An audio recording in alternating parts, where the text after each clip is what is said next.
Israel's nuclear triad. Don't ask, don't tell.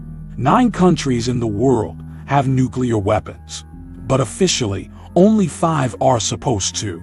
The 5 original nuclear powers are the US, Russia, the UK, France, and China. This is the basis of the 1968 Treaty on the Non-Proliferation of Nuclear Weapons, NPT. Almost all the countries in the world have signed it. Can you guess which ones haven't?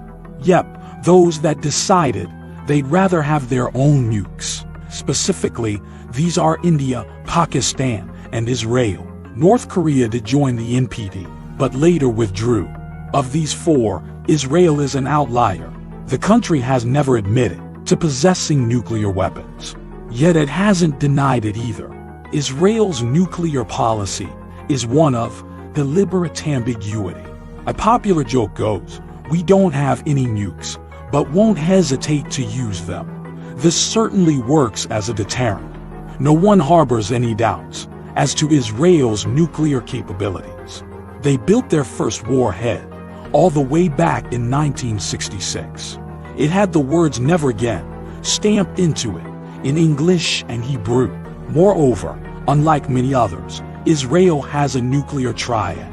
That's a 3-pronged structure that guarantees a second strike. A triad consists of land-launched missiles, submarines, and strategic bombers. This also means having an arsenal of ICBMs and SLBMs, SLCMs. An atomic bomb is one thing, but a submarine needs a missile. The idea is simple.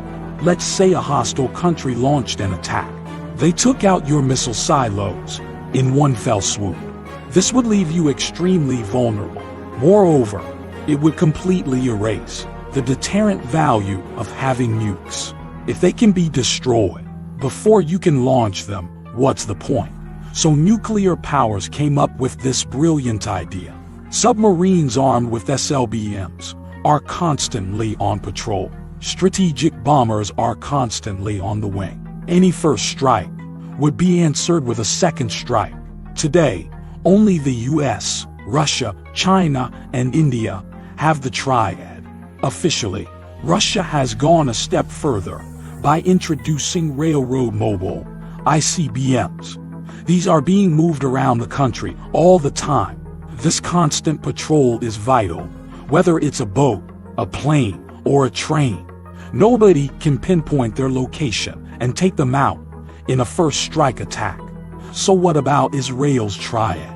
Very little is known about the Israeli stockpile. It may have as few as 80 or as many as 400 active warheads. What it certainly has is a fleet of Dolphin-class submarines. The sea-based arm of the triad is the most survivable.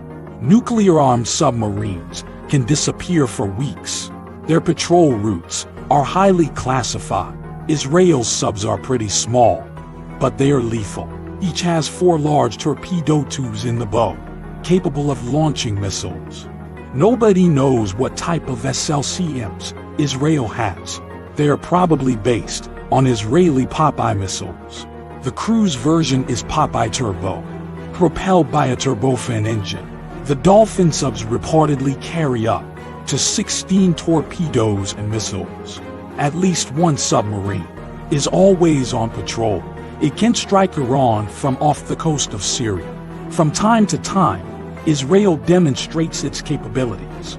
In 2013, it carried out a missile strike against Latakia, Syria. It destroyed a shipment of Russian Yakont missiles. Later reports claimed a Dolphin was responsible.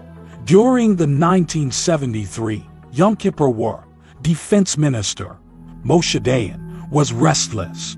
He urged Prime Minister Golda Meir to demonstrate a nuclear option. That's the last thing we need. Meir replied,